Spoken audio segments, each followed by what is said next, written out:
The one and only Pam Thompson is joining us for this episode. She's a fellow in the American Academy of Nursing, an experienced chief nursing officer, and currently the chief executive officer emeritus of the American Organization for Nursing Leadership, also known as AONL. Prior to her appointment, she served 16 years as AONL's CEO and Senior Vice President of Nursing and Chief Nursing Officer of the American Hospital Association. Pam was responsible for the management and administrative leadership of AONL, as well as the AHA Workforce Initiative and addressing issues specific to strengthening the healthcare workforce and the redesign of patient care delivery. She has made numerous contributions, leading various prominent boards. Pam is the recipient of many prestigious awards, including ACHE's 2009 Edgar C. Hayhoe Award and the National League for Nursing's President's Award, among others. Our episode topic is board governance and its importance to nurse leaders. So let's get started.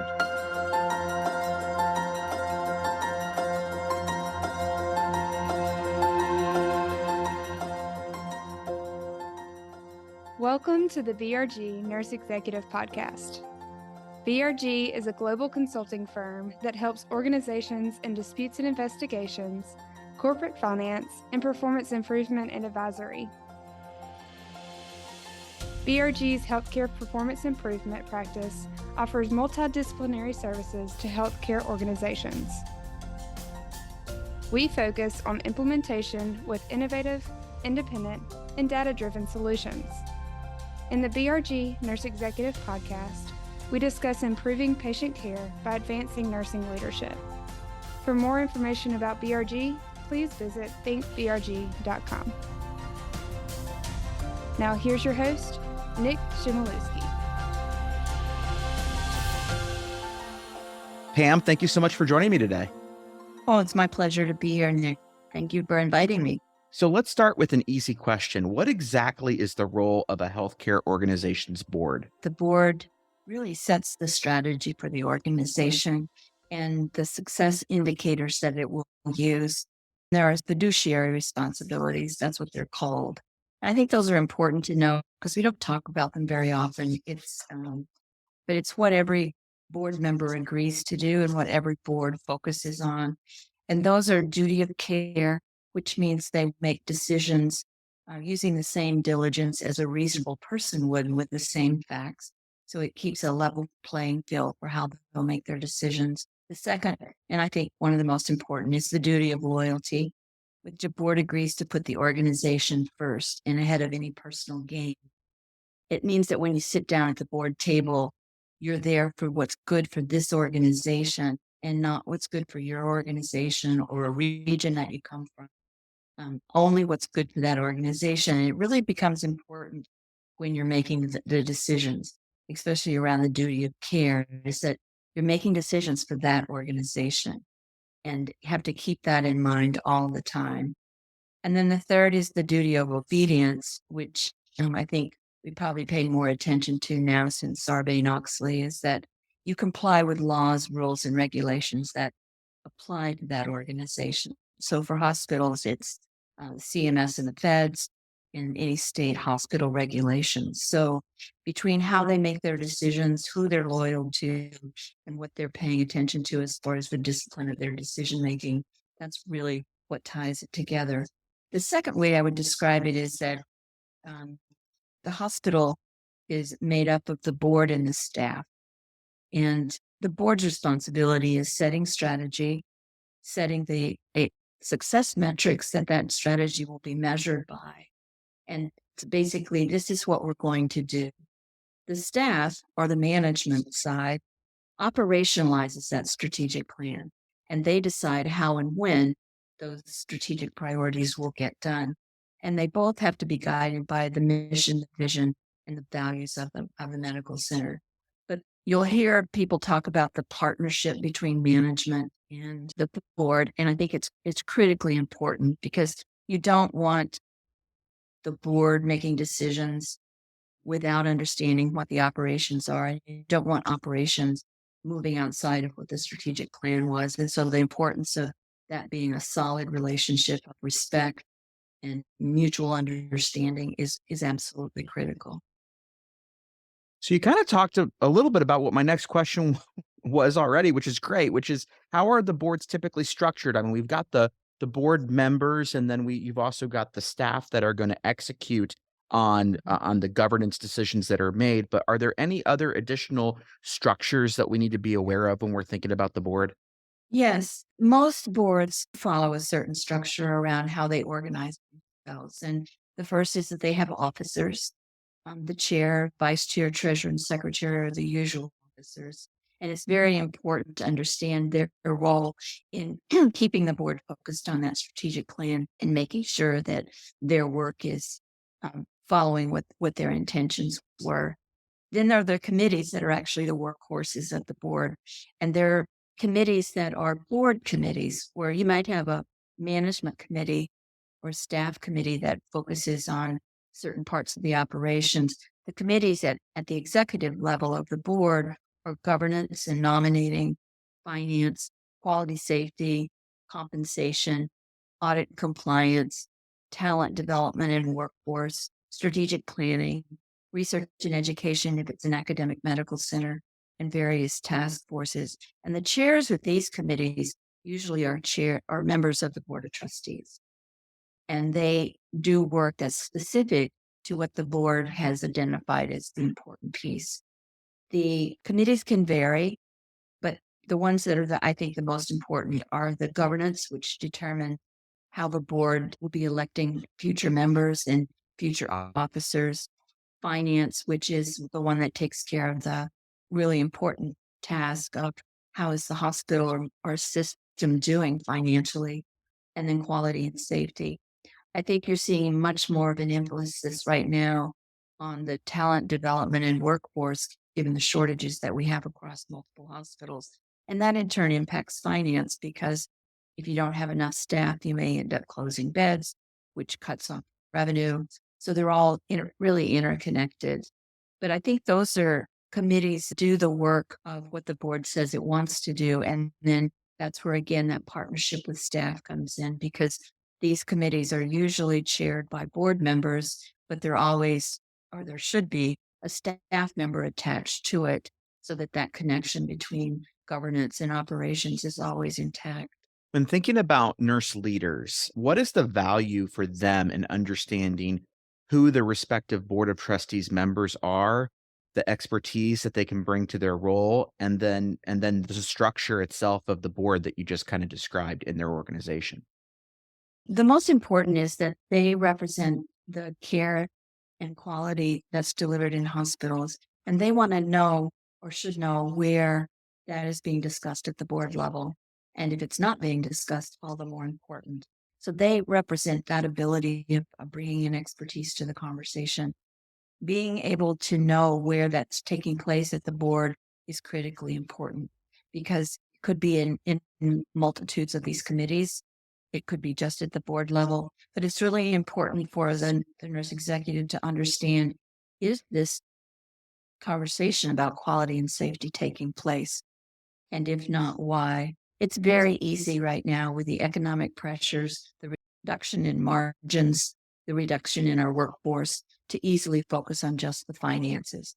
And many times the expertise at the board is heavily weighted towards finance.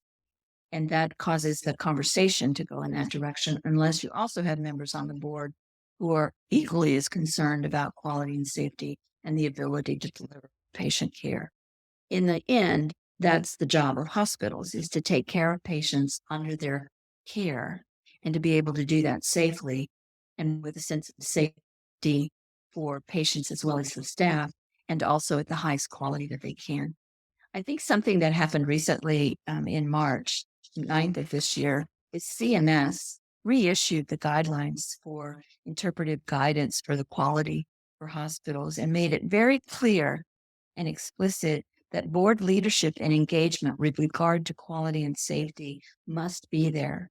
And it must be obvious in the board minutes and the activities and the committees that they have. And so the nurse has the ability to speak to that with expertise along with the quality staff and understanding how that board works will let them see where they would be able to have that impact or put the right questions before the board. What is the recommended role a nurse executive should take as they interface with the board? Um, do you see quality and safety in a multitude of different committees? I mean, Mhm. you were mentioning finance earlier, but one would want to understand how financial decisions impacts quality and safety. That's So, what are correct. your thoughts on that? I think that's a very important piece of it because the board committees don't operate in isolation and they come together to the final board meetings usually so that there's some reporting mechanism that occurs so that the entire board can hear how these different aspects of the work of the hospital are taking place.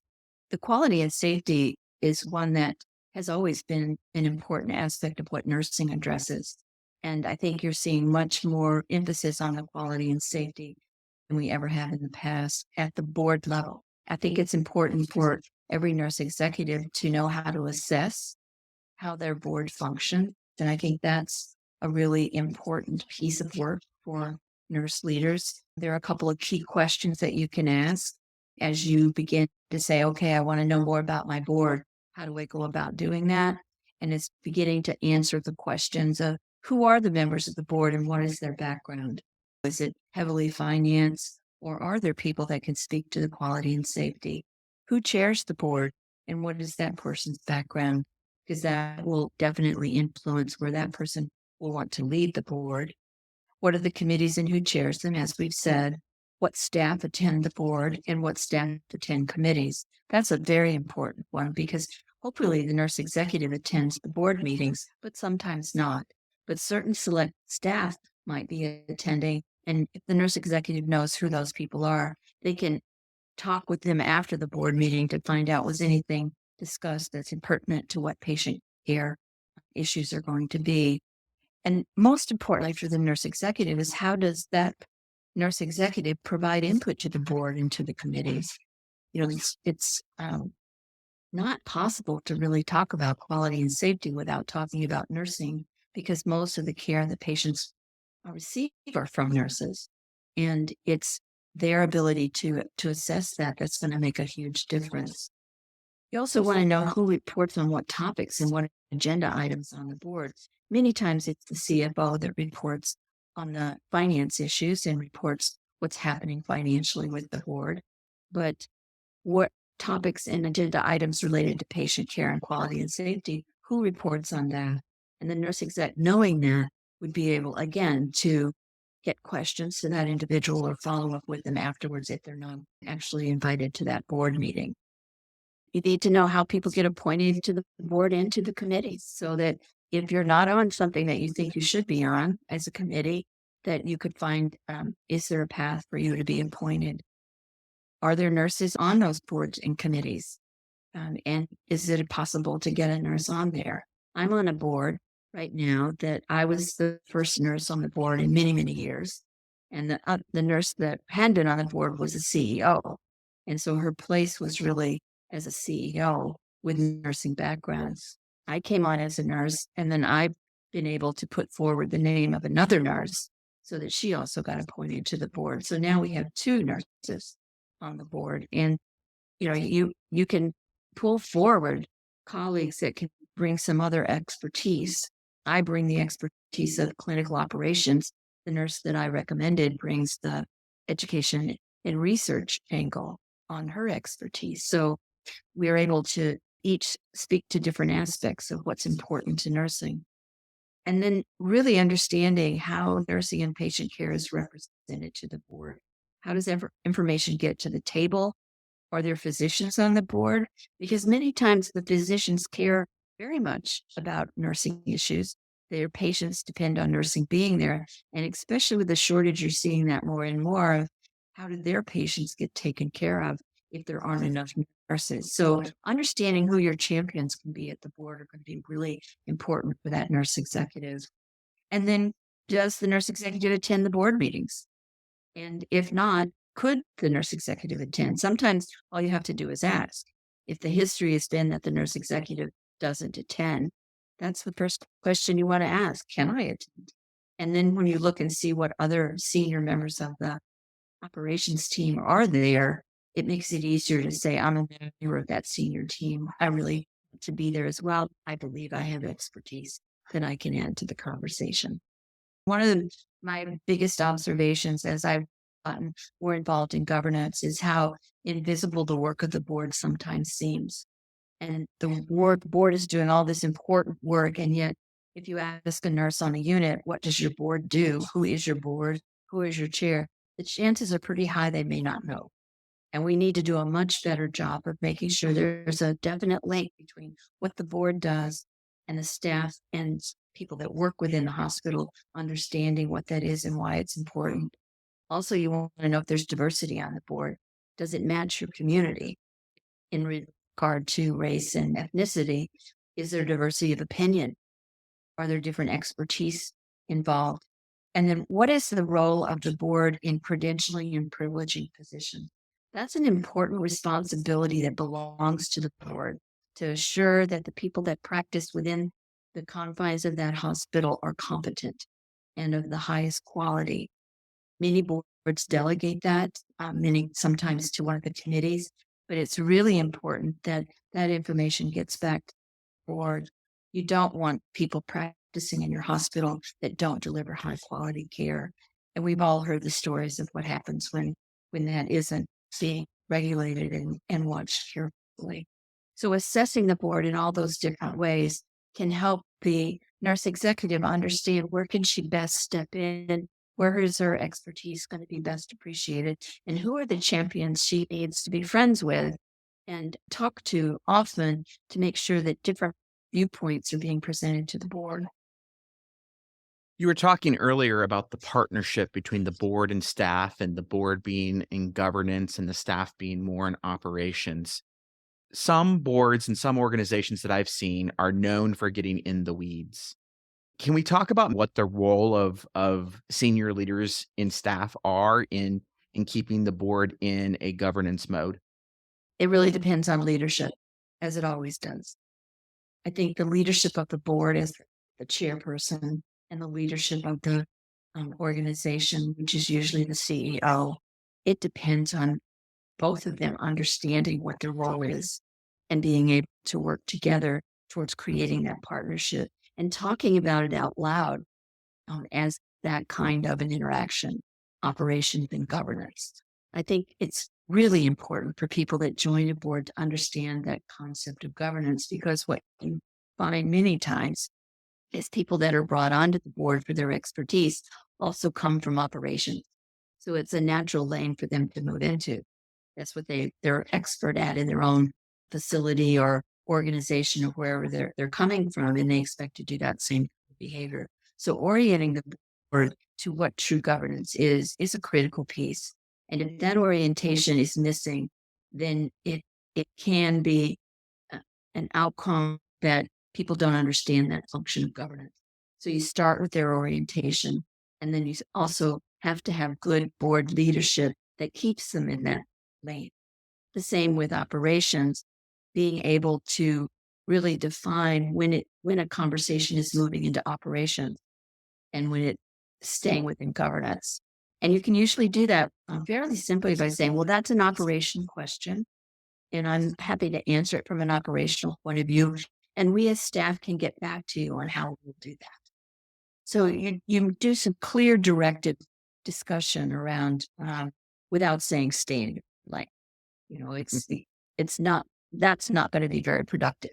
But especially with new members of a board, having discussions where you're clearly identifying operations and governance, and also talking with the chair after a board meeting to say, I think you need to spend more time with board member A, because I think they're moving into operations too quickly, and I don't want to embarrass them at the board meeting. So could you talk to them more about what it means to be in a governance role as opposed to an operations role? I think it's a natural place for people to move because that's where they made their mark. By the time you get to a hospital board, you're usually pretty successful in whatever field you're in. And it's a hard switch to make. Like, I know what I would do in my organization, therefore I can tell you what to do. That's not governance. Governance is saying, here's what we need to have done. I will let the people that are experienced at operations in this facility make that decision. Does Yeah. that help? Yeah, very much so. I'm just wondering what tools exist out there for nurse executives to strengthen their governance skills or their relationship with board skills. Yeah, both of which are important. You've had a speaker from the NOBC who talks about the competencies of being on any board. I think another for the nurses in hospitals is the AHA, American Hospital Association, has a special interest group for trustees. And it's open to any member. If your hospital is a member of AHA, as a CNO, you can access those resources. And they have a special newsletter, a special series of webinars, and just documents that come out that are focused on governance. And what I like about it is that it's focused on hospital system governance. So it's a little bit more specific for a hospital system CNO, and that's available to anybody who's an AHA member. And the NOBC for basic competencies. I think nurse executives are already excellent leaders. And I think by the time you're a nurse exec, you understand operations. So it's the governance piece that you need to fill out in your competencies to understand how to work with governance and what your responsibilities are to form that partnership. And it's important that you know how to get the nursing voice at that table, either by your own or helping elect nurses to the board. Every board has its own culture. So help me understand what the impact is for other nurse leaders when you have a nurse executive that understands the role of the board. I think that's part of your learning curve as any nurse leader. If you're a nurse manager, you need to know the same things. Who is on the board? How are they making decisions? What are their agenda items? What are their priorities? So that you know how your work is influencing the work of that board. And as you move up from manager to director to other roles in the hospital, you'll always have that information of how the board is functioning, which makes you a better employee. And it also makes you a better asset for the board. If you know how to make sure that you can get quality issues where they need to be in front of the board, working with your quality team so that that happens, and representing nursing at every opportunity to assure that our patients are getting the highest level of quality and safety that can be delivered. I think that's even more important now because these hospitals and systems are extremely complicated now, and they're stressed. COVID was a huge stress, but I don't think that stress has necessarily gone away. I think it's just made homes in other places in our organizations. And that stress is having people work constantly under that is not a healthy environment for anyone. And so anything that nurses can do to help other nurses get information where it needs to be is going to be critical, especially as I said earlier, with the nursing shortage and real pressure on our financial picture.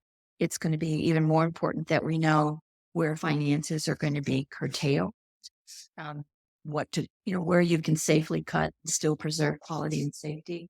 I mean, those are the important conversations that a patient care voice needs to be at that table. And lastly, before we wrapped up with some closing thoughts, I want to ask if you would briefly speak to our listeners about a leadership development program that is near and dear to my heart. Back in 2008, while you were CEO of what was then AONE, now AONL, the Manager Fellowship Program was created. And for me, as a member of the 2009 class, it was foundational in my development as a nurse leader. So can you talk a little bit more about the program? Well, that program is near and dear to my heart as well. We are celebrating 15 years at the AONE meeting in 23. And I'm just delighted that we're able to do that. We now have nurse manager, nurse director, and nurse executive. And I know that each of those people are in turn teaching others the skill sets that they've learned in that. We envisioned that in 2008 because we knew that nurse managers didn't have dedicated leadership development programs to the level that nurse executives had. They were 1 week long as a nurse manager or maybe in-house only. And we wanted to create something that would really create a fellowship in the true sense of fellowship. A group of people that would meet together for a year with 4 face-to-face meetings, including their professional association of AONL is one of those meetings, and be able to learn in different ways. We used a lot of experiential learning.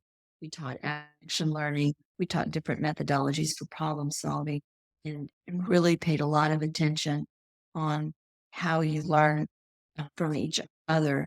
And we were taught by the nurse managers that the best teachers are their other colleague nurse managers. And so that has been woven into the curriculum as it's gone into further development. We learned that, and I think that's what made this special, is that you do, and I'm sure you might do it still, Nick, pick up the phone and call somebody from your fellowship class that can give you some insight on something. And it was that ability to create a support network, not just within your hospital, but within the nation, so that you had contact people all over the country that you could touch bases with. We, in turn, at AONL, put your names out as many times as we could to make sure that people were recognizing these are leaders that probably will proceed into different roles in their careers. Pay attention to them. And in doing so, we've been able to assure people are on editorial boards. Most of the managers that I know have moved on into different roles for themselves. You're certainly a great example of that. I don't know if you were thinking back in 2009 that this is where you would be at this point in your career. And it's been, I think, the vision that has really taken shape is, yes, people need to have these fellowships to give support to each other, especially during these times, and to allow leadership development to occur in a much more creative way and not didactic as much as it is experiential. Just one follow-up question on it. What's the secret that you have in creating a safe space for learning? Because you talked about the networking, which is important, and the learning and the didactic component. But at least for me, that experience was an incredibly safe space to learn. And I think several in my class would share the same opinion. Mhm. Thoughts on that? Well, I do. MT Meadows, who was the other person that worked with me on the nurse manager fellowships, we kept trying to figure out what's the secret sauce of the program because we knew it was different. And so I think that safe space has come up a lot.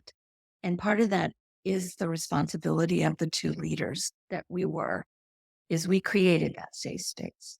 We had Circle where definitely starts people to understand what safe space feels like. Because many times you've never been in a space that you felt that you could be that vulnerable.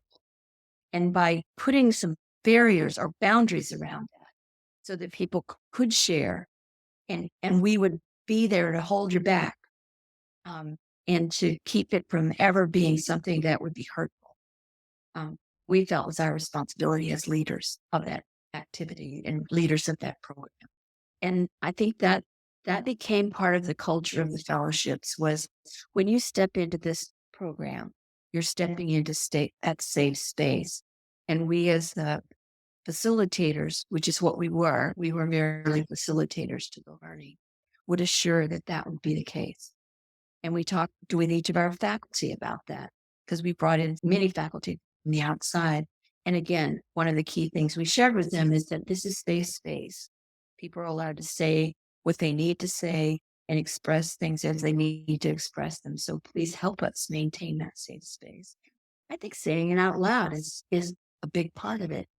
And then to have you confirm as a participant that that's indeed what it felt like makes it really important. And I think people learned well in that space because when you think about it, you don't have spaces like that very often. And in the workplace, you may not have it at all or may not feel that you have it. And being able to know that there's a place that you can go to where that's a ground rule, that this will be safe space, makes it happen. And we addressed people that didn't feel that they could abide by that. And And I think that was another important piece as well. Thank you so much for sharing that. Any closing thoughts? It's really important for nurse leaders of all levels to understand how important governance is, especially right now, as we have multiple challenges facing our hospitals. The boards are wrestling with these, and the boards that are focusing on competencies of what their board needs to be successful with their mission and their vision are probably going to be the boards that are the most successful for their organizations. Having the nurse executive know that will also prepare her for perhaps moving into those board roles themselves at some point in their career. It's a voice that needs to be at the board. So the nurse understands so much of the intersection that occurs at the point of care for the patient. And having that voice and that expertise available to our boards is critically important. You've all got the skills for it. It's just a matter of finding how you place that voice at the board table.